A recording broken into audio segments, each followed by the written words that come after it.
Hi, welcome to Hope in the Light of Suicide. I'm Tammy White. I'm your host and founder and CEO of the Bobby White Foundation. Thank you for joining us this evening. Um, Today we're going to talk a little bit about, actually, I have some pictures from the run walk from Pasco County, and then we're going to finish up the book, When Your Soulmate Dies. So, but first, we got to take care of our business stuff. So, we want to thank John Gaston with Area 52 Media Group, my producer. And if you want to have your own show, please contact them. Any kind of show you want. He does all sorts of stuff, even crazy. So, great guy to work with, believe me. So, also our sponsors, Dylan Gaston with the mortgage firm, Anything Mortgages. Things are kind of crazy out there. But I think with real estate and mortgages, it's always crazy to some extent. I don't know how she does it, but she is the best. New homeowners, refinance, anything, she can help you through and make you feel comfortable and not worry. Also, Tammy White Galleries and Custom Framing. All types of custom framing, art. We're gearing up for Art for Hope, one of the main sponsors for Art for Hope, along with Area 52 Media Group.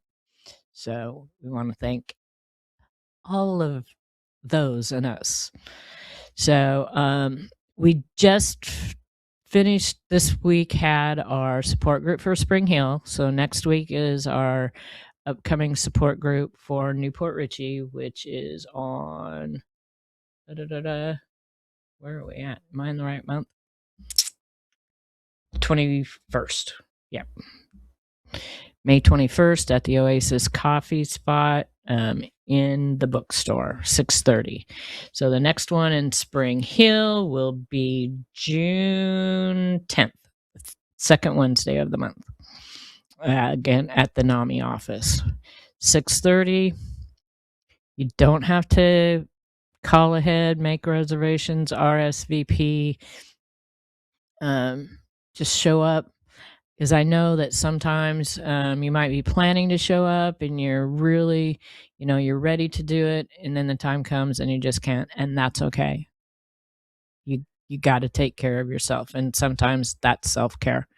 But the support groups are really good, helpful. Everybody is so supportive. It's just great.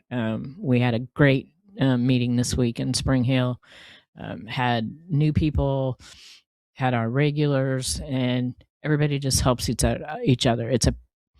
And that's what the support group is about. It's peer-to-peer support. So everybody's on the same journey. Everybody's at different stages, and that's where the help comes in. So we're really appreciative of that, and the support for Nami Hernando for giving us the space every month to be able to hold the support groups. Also, remember, this is May, so May is what? Mental Health Awareness Month. Mental health awareness, it should be every day, 24/7, but this is when we have our month of things. May is Mental Health Awareness Month. September is International Suicide Prevention Month. So this is where it comes in really great, with where we work really, really good with Pasco County Parks and Rec, because during Mental Health Awareness Month, they have their events. Like we said, we just had the Stomp Out Suicide, but still coming up this month. Where are we at? I got to make sure I'm looking at the right week. May 17th. Okay.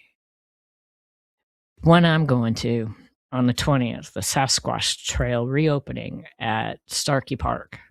It's right near me, anyways. So I've already talked to them. My gals are going to be there, Deanna and Kim. Starkey Park is an awesome wilderness park here in West Pasco, and this is a great thing about what Parks and Rec is doing is because they handle the whole county. Um, like Stomp Out Suicide was on the east side of the county. Our county is ginormous, and so we primarily do West Pasco, so we can cover the whole county with the events that my organization and Parks and Rec does. So also they have coming up Hooks and Heroes Outdoor Adventures for Veterans. That's at Catch's Waterfront Grill here, kind of off the Pithalacucci. I don't remember it's hard to pronounce the river name, but it's right as you're going out into the Gulf of Mexico. And then in Holiday, and these 3 events are all on the west side of Pasco County. Bark and Breathe Puppy Meditation, that's in Holiday at J. Ben Harrell Recreation Complex. And then in Dade City on the 29th, Splash the Stigma movie at Dade City Splash Pad. And then the last event of the month on May 30th, that's in Land O'Lakes at the Rec Center, Splash of Hope movie at the pool. So we still got some great events that Pasco Parks and Rec are putting on for the month of May for Mental Health Awareness Month. I'm really proud of what they have accomplished the last 5 years. It really warms my heart how they have just embraced this, and they did it the same way that we did. It came out of tragedy. They lost one of their team members to suicide a little over 5 years ago, and that's usually how we end up coming to this place of where we are, of bringing awareness and helping people. So I just earlier in the week received a link to some photos from the event that I told you about last week, the 5th Annual Stomp Out Suicide. And I had mentioned that I wanted to show you something, and I forgot it, and I couldn't go get them. But for their Stomp Out Suicide, the 5th Annual, they had these really cool socks. So you can see them, 5th Annual Stomp Out Suicide. And then what is really cool is on the top of them, and when you put the socks on, so you're looking at it, towards you. I don't know if I can do this where it's gonna look right, but it says, "Oh, go this way." It says, "Keep going," and they're really soft. They're really cool. They gave these out at the event. That's what I wanted to show you last week. So anyway, there's my girl Deanna. Love this girl to death. She is actually also a veteran, and that's her at the event announcing, the beginning of the event. I have so many pictures in that I'm not going to be able to show you all of them, so I'm going to show some more next week. But this is the beginning. They had kids, families. It was amazing. Now, this guy here, I had to show you this picture of this guy. He was so funny and so sweet. So we have these honor beads, and unfortunately, I've had a really, really difficult time. So if there's anybody out there that can help me with this, I would really appreciate it. So we have these honor beads, and each color represents your loss. Well, I haven't been able to find honor beads that have all the colors in them for the LGBTQ community. So he was so funny. He's in his tutu. So he got a bead for every color. He's the only one I let do that. But he got, so around his neck is all the color of the beads, and when he was running, people would hear him coming because his beads were clanking, clanking, clanking. But he was hilarious. He was just so funny and so sweet. So we've been doing these honor beads for a while, and it came from AFSP, the American Foundation for Suicide Prevention. We had them at the walks when they used to do the walks here. And so I actually redid the flyer for the honor beads for us. And so you can see what each color represents. And so when we're at the walks, people choose, and sometimes it's multiple beads, because some people have more than one type of loss, and we're gracious for that. You can have the beads for that. Some of the little kids, we had to explain to them, and some of the older young kids, when they explained what each of the beads were and the colors were, they understood. They were, and it was, you could see this aha moment going, with them. It was really heartwarming. So these are what each color represents. And we also, when we have Art for Hope, we have the honor beads there also. But I redid the flyer to represent, the foundation and us and Florida. I think it turned out really kind of cool. It changed from just a plain, wasn't a really pretty flyer, but I think this one turned out pretty cool. So we had the honor beads there, and I had other little gift bags that had bracelets and information about our support group and the foundation, and little pins like this pin here that we give out. So like I said, I have more pictures, didn't have room for them, so the rest of the shows through May, we'll add a couple more pictures from the event. But it was a really good event. They sold out. We had like 500 people there. It was really great. And like I said last week, with some of the donations and the money that they raised for this event, they donated $1,000 to the Bobby White Foundation, and we're extremely grateful for that. So now we kind of switch, because I got an email, and this month here coming up, I think on the 19th, I have my meeting with the city. They call it a set meeting, where I meet with all the city, the planners, like the fire department, police department, Parks and Rec. Can't remember. There's a couple other people to talk about our event. And so I'm so excited, because that meeting's coming up on the 19th. We should have our permit like really soon after that. I'm really not supposed to be talking about it, but I'm not saying too much so that I'll get in trouble. But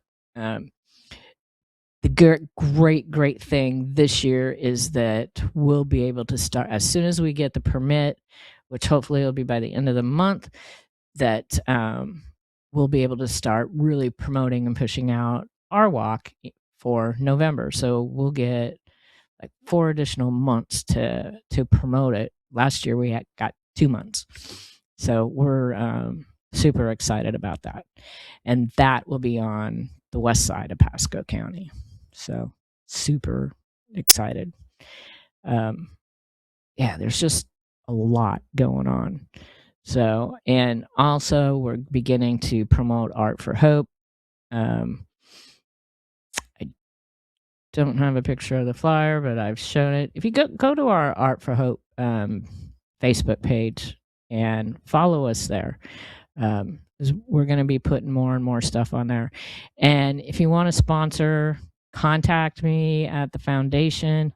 The sooner you sponsor, the longer your sponsorship is like good for. Like if you sponsor in May, it costs the same amount as if you sponsor in July or August, but you get from May until September to be promoted on the show, be promoted on all our social media outlets, and show people that you care and you're not afraid of the cause. It's really important. So we are going to this week wrap up our book, When Your Soulmate Dies. Last few shows we've just been doing I've been averaging like one chapter a week, but I kind of feel like we're in a good spot where we can finish up the last 2 chapters, wrap up this book, and I got to figure out something new for next week. As crazy as things are going, I'm sure that's not going to be a problem. So, our book, When Soulmate Dies, you can get this at Loss Life of Life and Loss Center for Loss and Life Transitions bookstore. Dr. Alan Wolfelt. So it's a great book. Like with all his books, it's I guess you would say it's interactive. He gives you lots of space to write and reflect, and like with a lot of his books, it's something that you'll probably end up going back to, because this is a journey. It's not. None of this is one and done. It's a journey, and you're gonna sometimes think you're gonna be ahead. It's kind of like that thing: 2 steps forward, 3 steps back, a couple more steps forward, maybe 1 step back. But you are moving forward, baby steps. So our chapter 9 is receive ongoing support from others. Support is really important. I've found a saying, and this was many years ago, at the beginning of our journey, maybe a few years into it, and it's, and I'm no, because I want to say it, I'm not going to say it right. Healing comes in community, not on your own. You cannot do this on your own. You may think you can, and maybe at times you think that's what you want to do, but you can't. You heal with community, but you have to be very, very careful also who you include in that. And I want to read this first paragraph in this section. I'm actually going to read it because otherwise I'm not going to get it right. It says, the quality and quantity of understanding support you receive from others during your grief journey will have a major influence on your capacity to heal. You cannot, nor should you try to, do this alone. The quest for healing is never a solo endeavor. It takes a company of travelers willing to join up and set off together. It takes the commitment of mutual support and friendship. And it does. I mean, truly. But unfortunately, in our society, it goes back to, suck it up, keep your chin up, carry on. If you keep busy, you're going to be fine. And along the way, you lose support from some family and friends. And because that's what they think that you should be doing. And it's just not a one and done thing. And I've heard it, it's time to get on with your life. Get over it. Well, that's just not the way it is. Not if you want to heal in a healthy manner.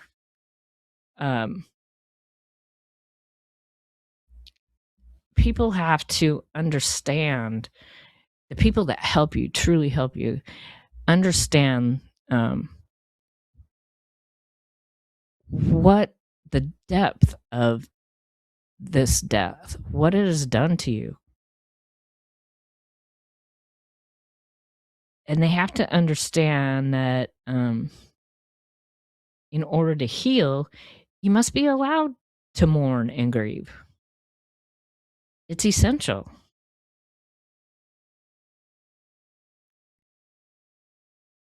Because you loved just as deeply. it's kind of there. It's kind of, I don't know if it was this book I was reading. I'm reading another book, totally different than this.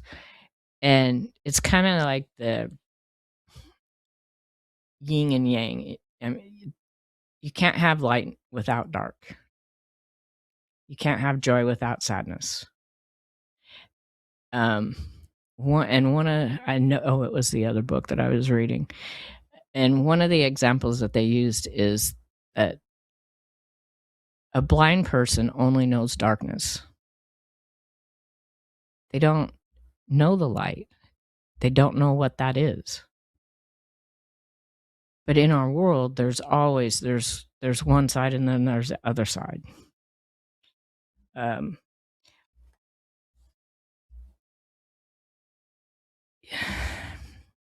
You just have to find the right people. It's really super easy to withdraw. And there have been times that I have. Fortunately, I can recognize it and I feel it. I actually feel it. And usually, I mean, and it's not even with the things that society, or some people in society believe, that we just mentioned, but we do it to ourselves. I have one person, even if you just have one person. I have several. I've got a lot of friends. I've got people in business. I have John and Lynn. I'm fortunate, and I know that. But I have this one person who, since Bobby died, calls me every single day. And sometimes we talk twice a day. And that's my neighbor, Kathy. And when the hard days are coming up, like either my birthday, his birthday, the anniversary of his death, even a couple of weeks ago when it was the anniversary of his celebration of life, she calls me first thing in the morning and says, wellness check, just to make sure that I'm okay. And she has called me every single day since he died to make sure that I was going to be okay. And I can talk about whatever I want to talk about, even if it's repeating myself. And that's my person every single day through this journey for the last 10 years. It could be multiple people for you. It could be one person, it could be two people. But find your tribe. He had mentioned, and I had to find this in the book. I can't remember what chapter it is, but I marked it here. Here, chapter 5. He had mentioned the rule of thirds. 1/3 of the people in your life have the capacity to be supportive. 1/3 are neutral, and the remaining are toxic. Stick with the first third. Get involved in organizations. Your church, volunteer. There's so many opportunities. Find a good support group or a grief counselor. There you could talk, and everybody is there to listen and to talk and be supportive. That's why, especially our Spring Hill support group is so great. They help each other so much. So chapter 10, we're going to go through real quick. It's a short one anyways. It's reconciliation, reaching the goal of your quest. You still might be going through your quest of reconciliation, but you're making progress. Baby steps. Baby steps. Because grief isn't something we get over. I read somewhere, and I don't remember where, and it was just recently in the last couple days, and I really liked it. It was the grief doesn't get easier or lighter. you get stronger so that you can carry it with you and integrate it in your life. Reconciliation isn't, okay, I'm done, I'm good. It's learning to carry what happened with you in a healthy manner. Your life has changed forever. It's never going to be the same, but you can learn how to integrate what has happened into your life so you can go on living a healthy, active, productive life. Maybe at some point, whatever type of grief that you're going through, whatever your loss is, you may at some point get to the point where you can help others. That's what I decided to do. So here's some signs of reconciliation. The capacity to enjoy experiences in life that are normally enjoyable. Sometimes that takes a while. So yeah, healing doesn't mean forgetting. Reconciliation does not mean the pain disappears. The serenity to become comfortable with the way things are rather than attempting to make things the way they were. The awareness that you do not get over your grief. Instead, you have a new reality, meaning, and purpose in your life. Reconciliation doesn't happen all at once. Instead, he has this analogy. It's like watching grass grow. You can go out there every day. Doesn't look like your grass is growing, but it does. And soon you realize that it's grown and it's time to mow again. It's slow. He has a quote in here from C.S. Lewis wrote in A Grief Observed. There was no sudden, striking, and emotional transition, like the warming of a room or the coming of daylight. When you first notice them, they have already been going on for some time. It's a slow process. You may not see it, but someday you'll get to the point and you'll say, hey, look how far I've come. Look what I've done.